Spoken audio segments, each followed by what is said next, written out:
Hello, welcome to the podcast How We Build, talks about civil engineering in a different way. Today I have with me Felicia and Percy. Hello. Hello. Hello. So do you mind if you just introduce yourself? Okay, so my name is Percy, and then before I came in for my MRes and PhD program, I was working as a civil engineer, having spent 5 years in Hong Kong. And I am Felicia Anderson. I am a chartered architect. I trained here in the UK, so that means I'm a REBA architect. And I found that my work was kind of going towards construction delivery, and I thought I need to kind of upskill myself into engineering and delivery. Okay, great. Thank you. So it's really exciting to have you here and to discuss with you what do you think and how do you see the future of civil engineering industry or construction industry. So if we can maybe start with just, if you can tell us, you mentioned Felicia already, of what were your reasons for upskilling yourself, but if you can tell more why you stepped away from the industry and came back to academia. Okay, so I've always enjoyed studying. I've wanted to be in the built environment way since I was quite young. And I think I think being an architect, it's very important that you understand what you're designing and therefore what you're delivering. So it's very kind of theoretical if it's either the research or if it's kind of designing. And sometimes if you're in a large team, you're designing kind of stage 0 to 2 work quite a lot, and therefore don't really see your designs get kind of physical and real. And then so when I changed into kind of more design management, I kind of saw designs become very real very quickly. And the way we deal with risk, which is my topic of research, I found very interesting in industry, because the translation between kind of design or kind of architecture into a kind of built building and delivery, how we manage that risk all the way through, interested me naturally being in industry. So I thought, how can we improve this kind of system? And therefore then that's become my topic of research, and how we look at a whole systems thinking kind of way in which we can manage risk all the way through the project from design to delivery. Percy, so can you tell us then your reasons and why you stepped away from the industry and went back to academia? Well, so my project was on making and maintaining a digital twin for road defects, so ranging from things on the pavements all the ways to a lot of things outside the pavements, which is not very well addressed in today's automated solutions. And so a large part of it was actually to learn AI, because like when I was trying to think about what to do next after the chartership process, I was thinking that we heard a lot about AI and a lot of promises, a lot of sayings about what artificial intelligence was meant to be. But then it's basically, I would like to be in a process where from not knowing so much into knowing a little bit and try to make use of it and trying to do research onto it. So I'm actually running on the frontier of how to use these technologies to actually benefit civil engineering infrastructure and the population, the public. And I think that will be something that a PhD can offer me. And then I can also do a lot more concrete than just listening to a podcast. A podcast is good, but then you want to do something more than attending an online seminar or something. To when you want to know about AI, you actually want to get your hands dirty, do something, and then to see from the experience of doing the things, whether you can make some improvements or know something that people haven't learned before. And I think these are the things that PhD can offer me a lot. And I'm also a person who likes to understand the things deeper rather than just get it done and then sort it out and move on to another task. And so I think these are the two main reasons why I want to do a PhD. Based on your opinion, what civil engineering as an industry overlooks and what needs to be changed? Felicia. That's a huge question. I think if I could answer that, I'd probably be quite wealthy. I feel probably inadequate to really answer this from the experience I have of civil engineering. So I'm quite new to it. As I said, I transitioned from architecture. I think the future of work in general is going to be interesting. How people, especially graduates, understand what they're designing and the risks and hazards as what they're designing. So if they're kind of looking at a structure, are they kind of looking at the project 360, how you're delivering the structure, what the cost is? And actually being here, there's many professors who are looking into how we can pull these designs into an AI system, and it kind of pops out the material costs and the risk costs quite quickly, actually. One of them is called Panda. I'm not sure if you know, Panda is a really good system in which they can optimize kind of structures for kind of less waste of material as well, so more of a sustainable angle, but also just helps graduates kind of move from the theory kind of desktop engineering to delivery.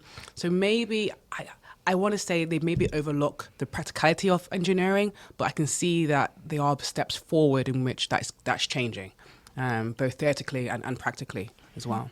I think my take was actually linked to your original motivation of doing PhD, which is on risk and like variability. So I won't blame civil engineers because like we are actually trained to make a building that stands and make sure it doesn't move a lot. The kind of movement that we might be happy to take, maybe something like L divided by 200 and things like that.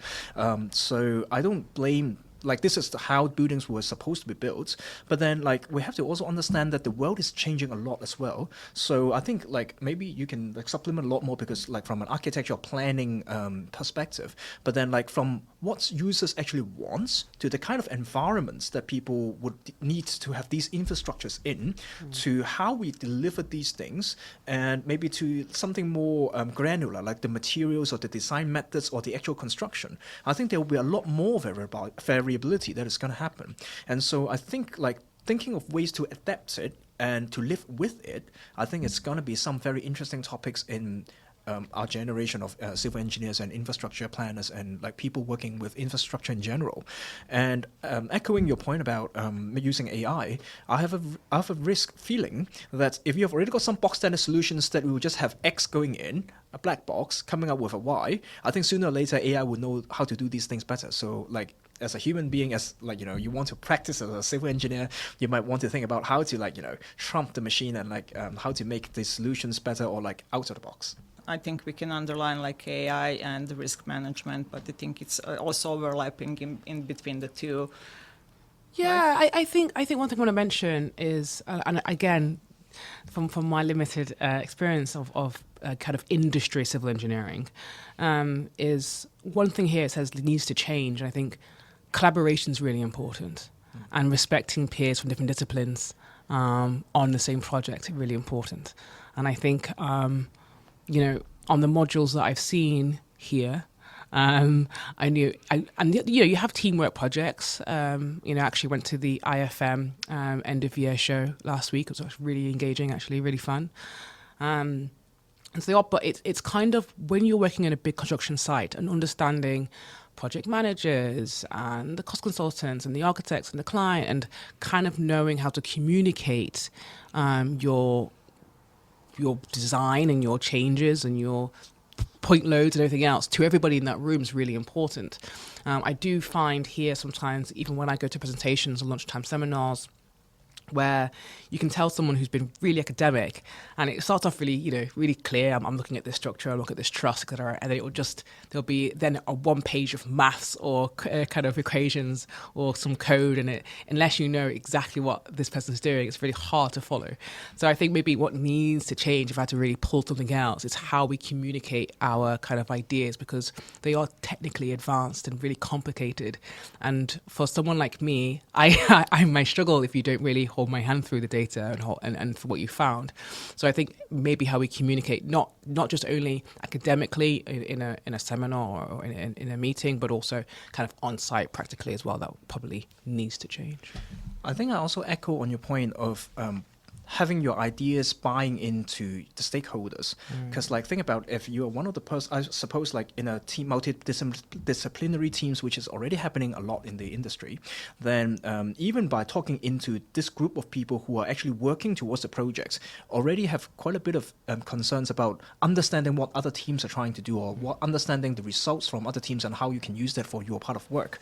If this problem already happens, like imagine the stakeholders, like the persons who are actually using the infrastructure at the end, like they would have quite a bit of concerns about like, you know, what you're actually trying to do, and to get your points or get your contributions conveyed to them in a more direct way. I think that is also something that like people would be more interested in having some better delivery of information, telling people that what they can know a little bit more about the projects. I think like if these engagements are done better, I think a lot of process can be smoothened.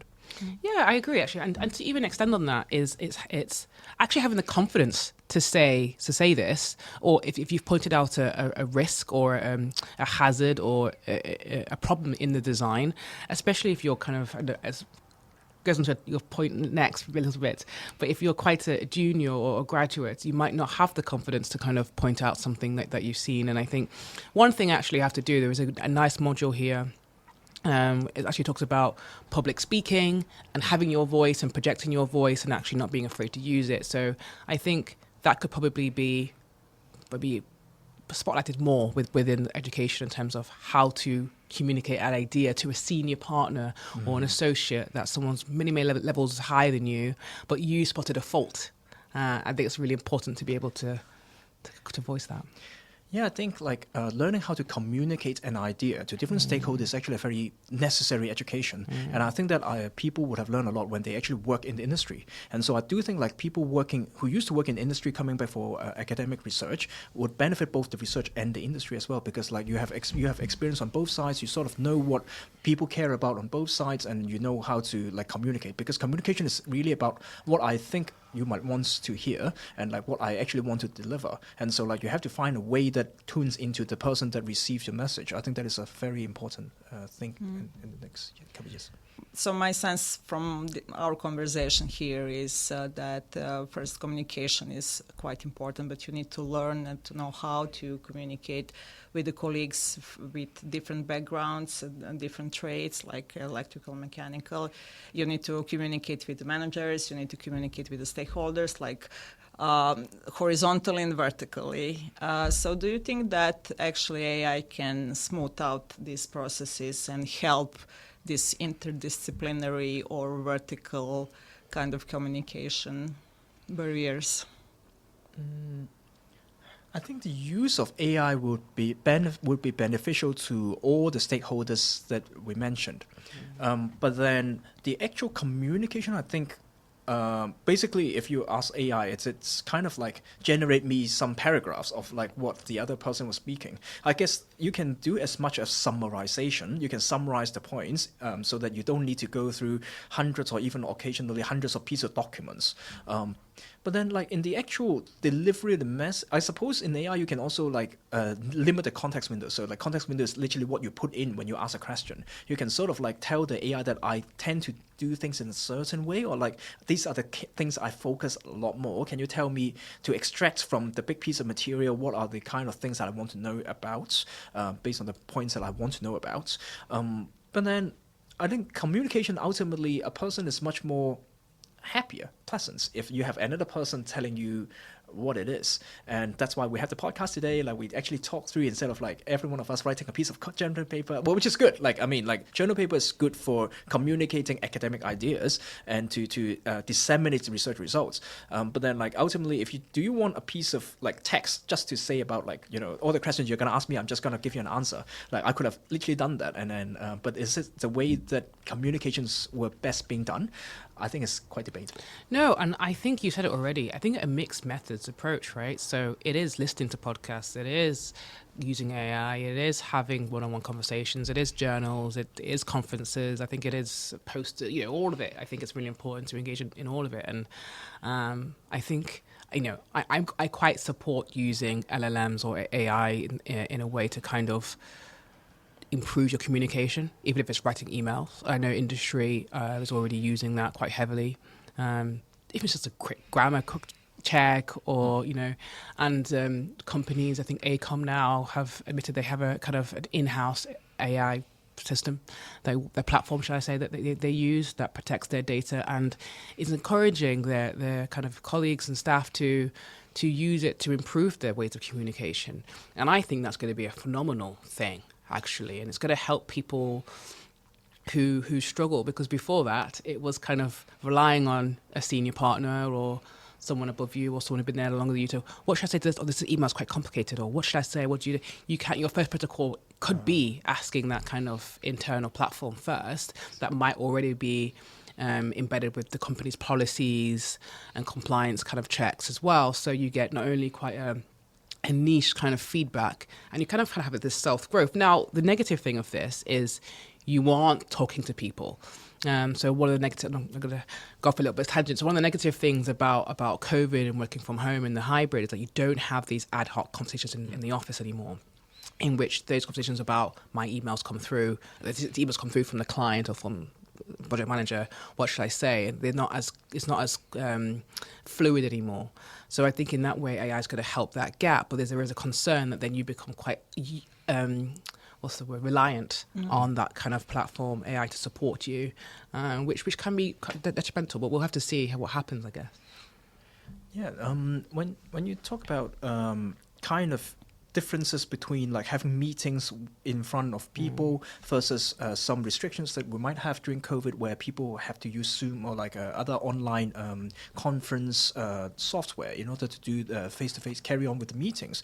I think one of the very important point, which goes back to the idea of communication, is about sometimes you do have the small talks with your counterparties. Sometimes like there are something that you just talk about before you even start a meeting, and those situations, well, you can do those small talks on in front of camera, I guess, but like it won't be as personal to have compared with like an in-person meeting, and when people are going into a meeting room and you just chit-chat with each other to understand like what are people doing, or like, you know, what people like and what people think that they might have some concerns on. I think like this highlights the point of communication.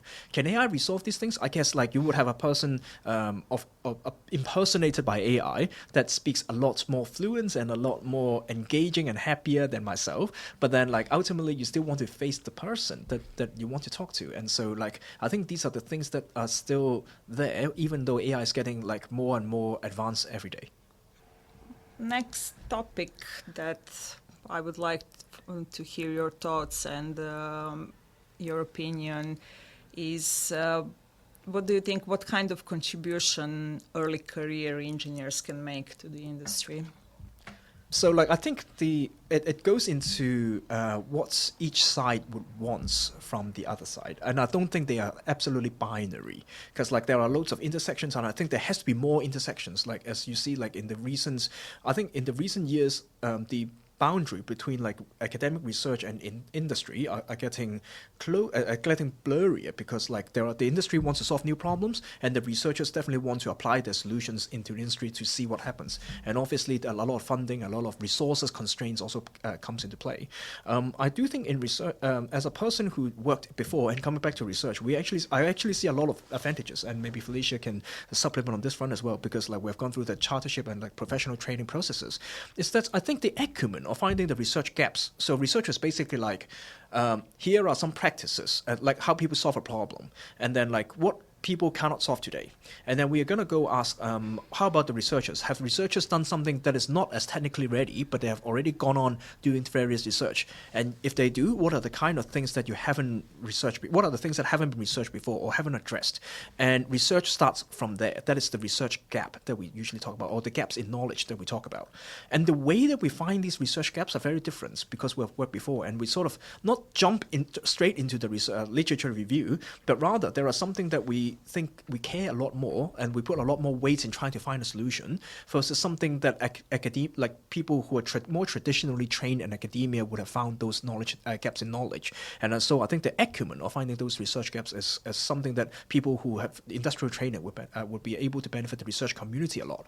And then the other perspective, the flip side of the coin, would be for the industry, for people who have actually gone through the kind of process that I've mentioned, will be able to dissect a problem better. So we don't only say things don't work. Well, I know that things don't work, but then what does it not work? What are the parts that work? What are the parts that do not work? And then only by finding these things, we try to figure out what happens next, so that we can actually find the right solution to address the right problem, and then to go on from there. And then to assess the costs and benefits and like everything that people would have usually done. And so I think like to understand a problem, it's basically the skill set that I think like earlier career researchers and industrial practitioners would be able to benefit from. Mm-hmm. Thank you. It's hard to add to that. I think you've covered it all in terms of finding, again, it comes back to communication and being clear about what you're communicating about. And I think, yeah, absolutely understanding what that person on the other side, the stakeholder, those agents, what they need from you, and how to communicate that. I think that's pretty clear. So, yeah. And then, so you have the other points, Sarah. You had your research angle and your industry angle.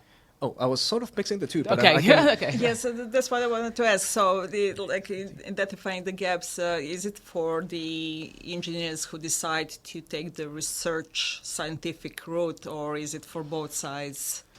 For both options, like industry and the science? I think both researchers and engineers have to dissect problems, but they use a different formula or recipe in dissecting a problem. There are different rules of the game for each, because we are in different fields.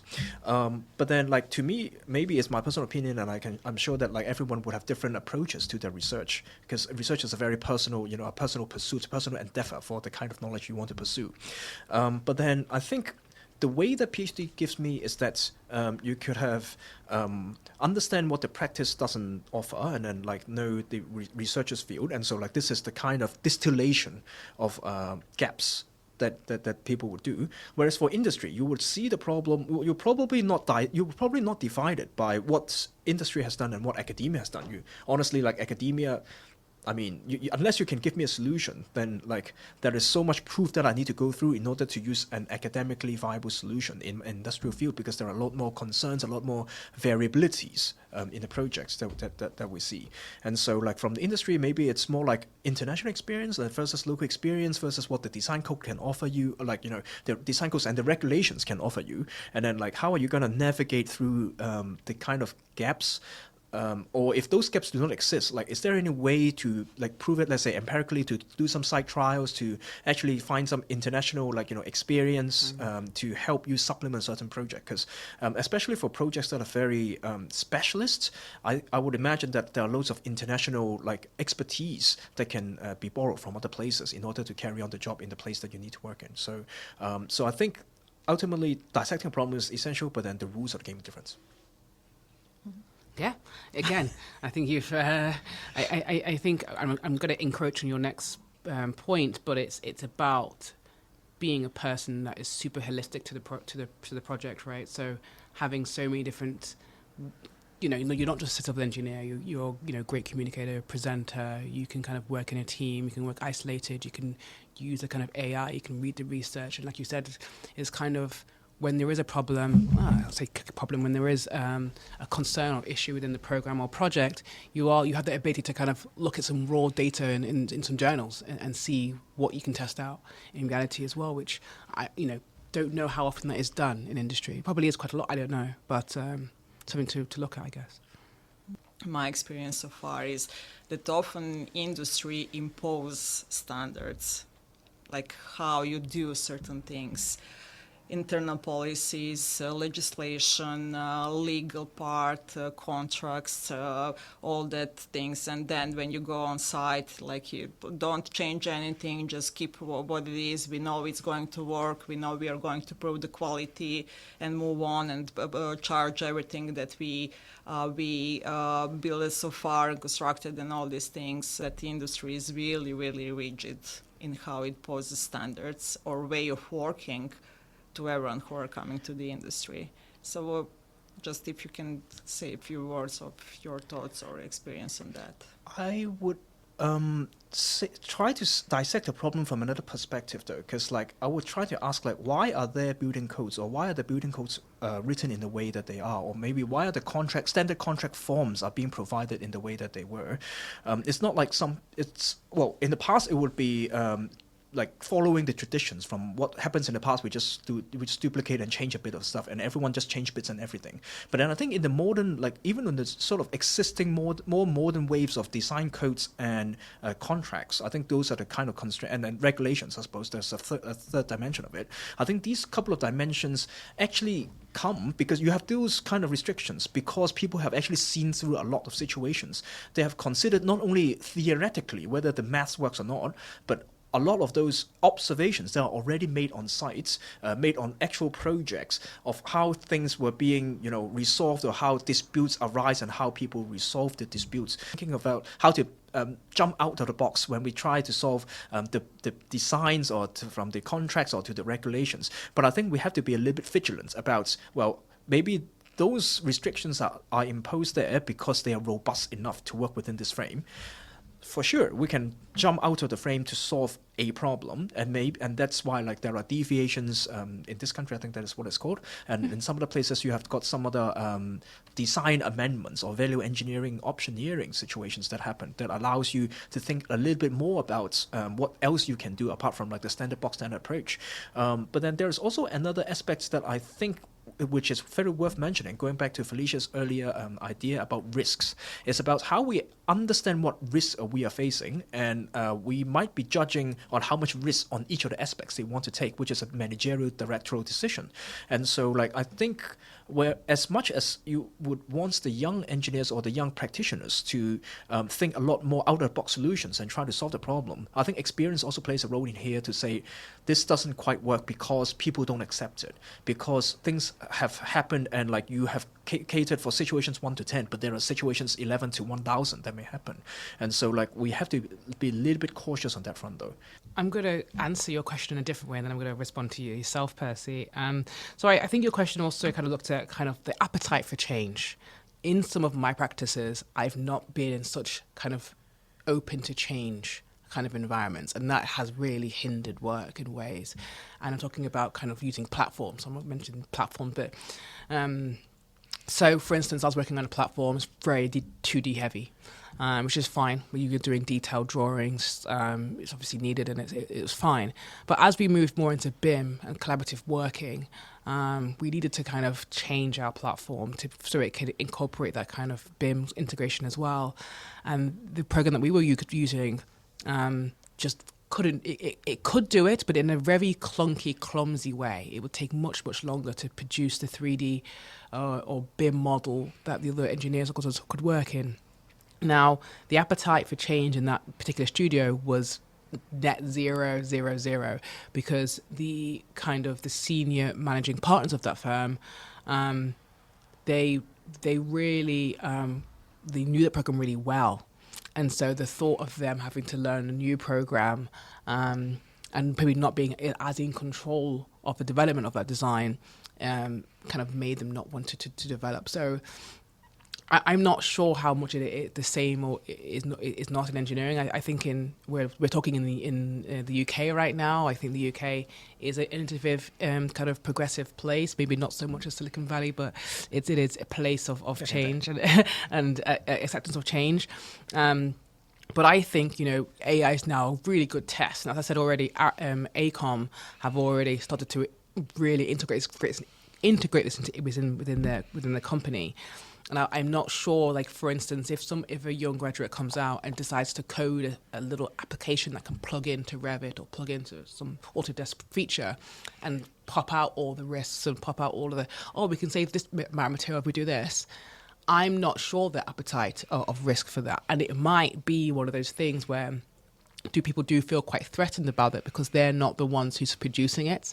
So they're not the ones in front of that change. So it will be interesting to see how that works. I really don't know the appetite for change within civil engineering in their firms. But then back to your point, Percy, you mentioned about kind of knowledge of risk. If once you're kind of using AI or even in your industry, I think it's important to have education of how to even identify risks. So what my research looked into is all 3 stages: is identification, communication, and then management of it. And I think identification is really difficult.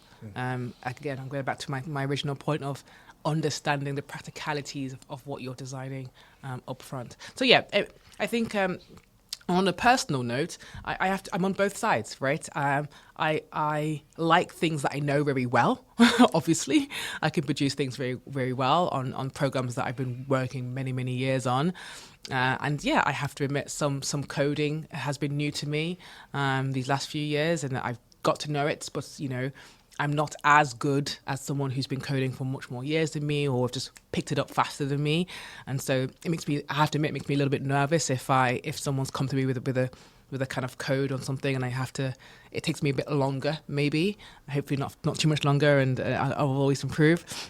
But yeah, I think it's a personal kind of preference and a studio or firm preference, and that might actually, extending slightly to your question, it might be important for kind of engineering students or graduates to evaluate where they're going to work based on this.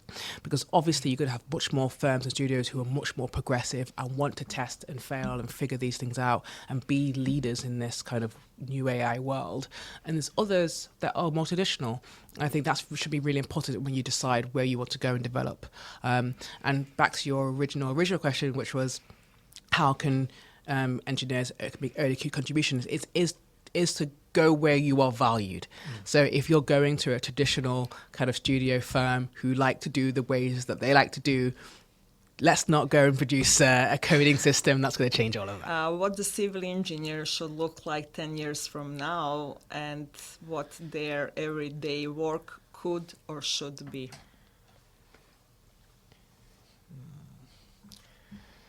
I personally think the technologies obviously would improve month by month. But I think the reason why we see new solutions is because of ever increasing constraints or ever harsher environments.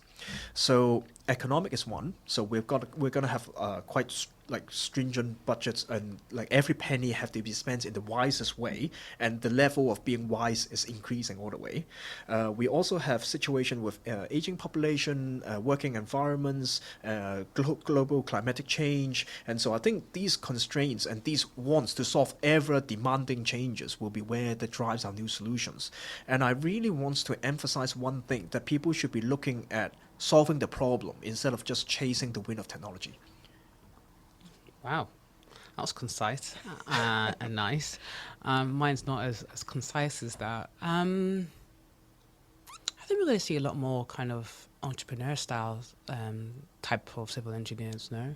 I think starting a business is getting easier and easier, maybe, and having such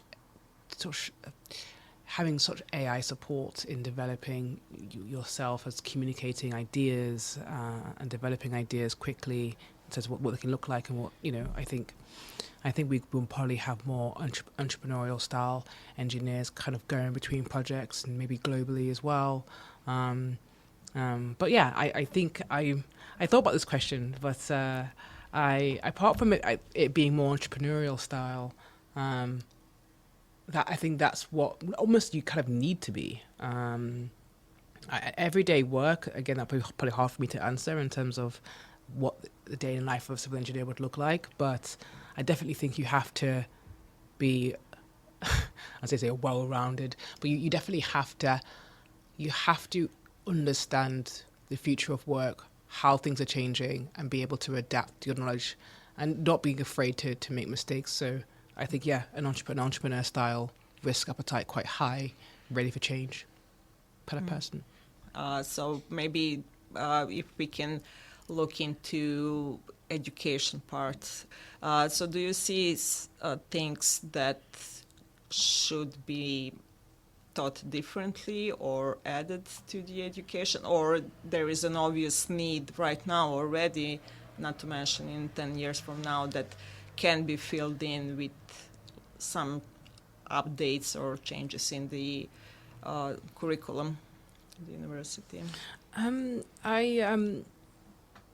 I think I said already that the curriculum is already including more kind of soft skills and ethical leadership in terms of making a space more inclusive and kind of encouraging change and a culture of change. So that's kind of happening a little bit. I also think, like I said, I'm using better words now, like interdisciplinary kind of person or collaborator. So, can talk with urban planners and environmental scientists and data scientists and AI specialists in smart cities, and having all of that knowledge. And I think one thing that the CDT in particular is focused on is sustainability. I mentioned already, again, the same point about material usage and kind of maybe the site, off-site, on-site, and looking at that and kind of green engineering and resilient infrastructure and circular economy principles. And I think there is a heavy focus on that already, and I think that needs to continue. So probably those few things. I would also give a lot of appreciation to the people who already designed the curriculums of today, like given all the constraints of how much teaching hours can you offer and how much like teaching resources. I totally appreciate the people who work on these fronts.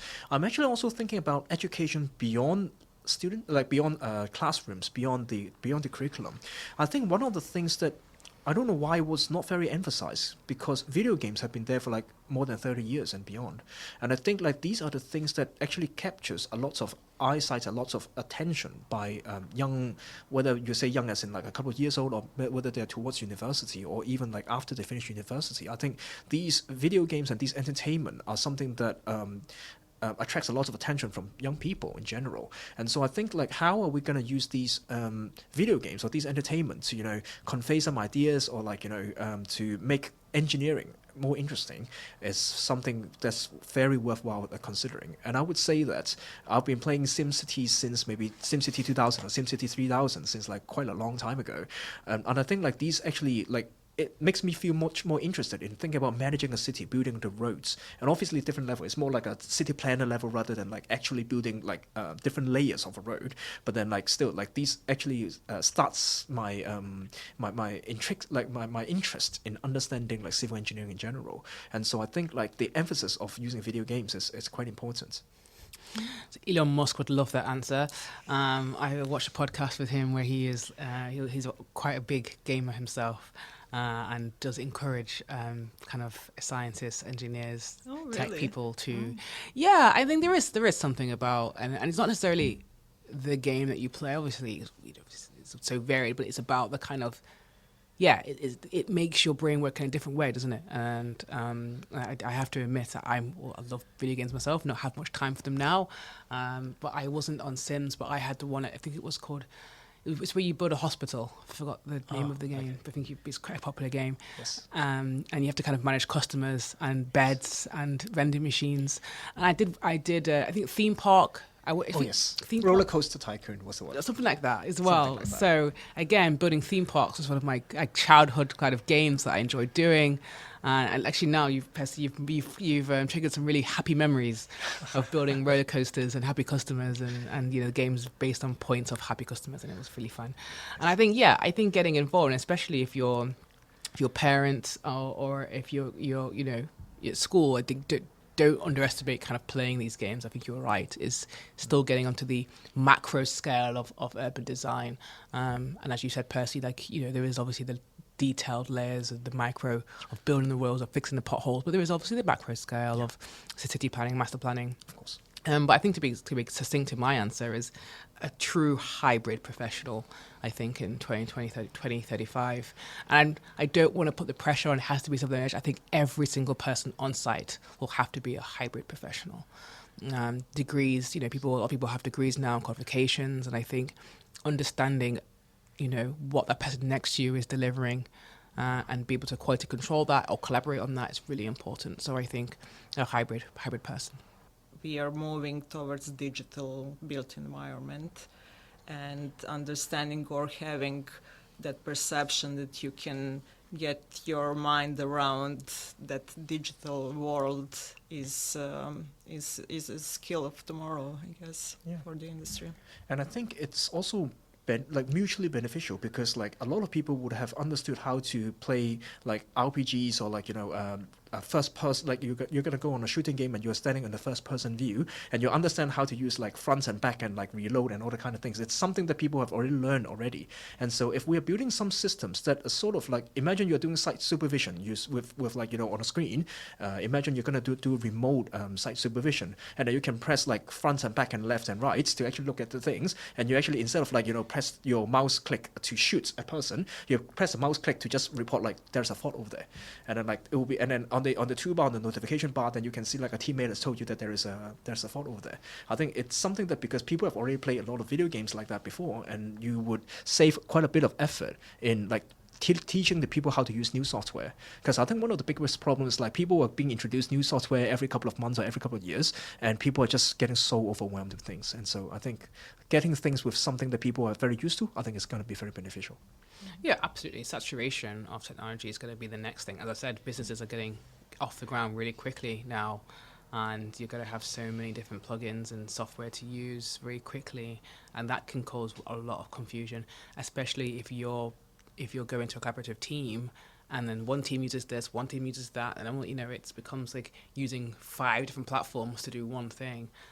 So yeah, there's also the negative impact of having too much choice as well, which would be interesting how we filter it down. I agree. There are lots of discussions about putting everything into one version of truth. So that is sort of the vision of digital twins try to achieve, because it can update whatever happens physically in the digital domain and reverse the process so that you can do simulations, you can do plannings a bit better. But I do agree that because we've got so many competing solutions, which is the good things about a free open market, how are we going to narrow down, or how are we going to integrate and also federate, as in you don't only rely on one computer to do all the computation. That is also something that, well, I'm actually thinking very lateral in this space, but then I think these kind of integrations are quite necessary. And if you can complete the sentence, which is the title of the podcast, how we build with 3 dots, and then you say, what are your 3 dots there? So complete the sentence, how we build. Okay, so I will have a go. How we build for a future with so many uncertainties for everyone. Nice. How we build inclusive, fluid roles that include a blend of engineering, data science, and project management. Thank you for listening. I invite you to share your views, suggest topics, and recommend guests. And now, over to you.